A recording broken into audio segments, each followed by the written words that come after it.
Hi friends, అందరు బాగున్నారా? అందరు బాగుండాలని మనస్ఫూర్తిగా కోరుకుంటున్నాను. ఈరోజు మనం ఈ వీడియోలో గుమ్మడికాయ శనగపప్పు కర్రీ ఎలా చేయాలో ఈ వీడియోలో చూద్దాము.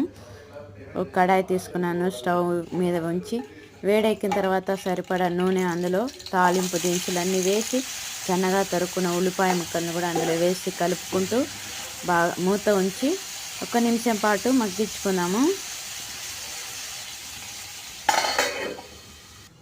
ఇప్పుడు చూద్దాము, చక్కగా వేగాయి కదా.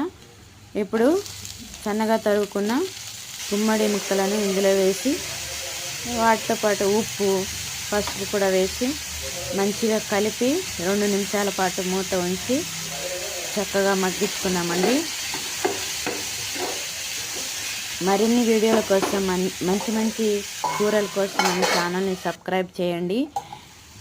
చూశారు కదా, చక్కగా మగ్గింది. ఇప్పుడు ఇందులో మిరప్పొడి, ధనియాల పొడి కూడా ఇందులో వేసి బాగా కలుపుకుందామండి.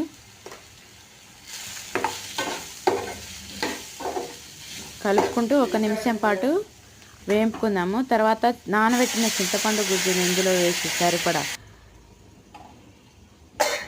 మూత ఉంచి 1 నిమిషం 2 నిమిషాల పాటు మగ్గించుకుందాము. చూస్తారు కదా, మగ్గుతుంది. ఇప్పుడు ఉడికించిన శనగపప్పును ఇందులో వేసి కలుపుకుందాము.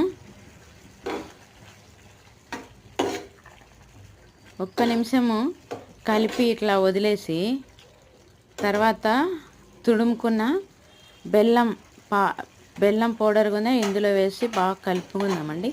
చూశారు కదా, గుమ్మడి శనగపప్పు కర్రీ రెడీ అయింది. లాస్ట్ను కొత్తిమీర చల్లుకొని ఇంకా తినేయడమండి. చాలా టేస్ట్గా ఉంది. మీరు కూడా ట్రై చేయండి. ప్లీజ్ మన ఛానల్ని సబ్స్క్రైబ్ చేయండి.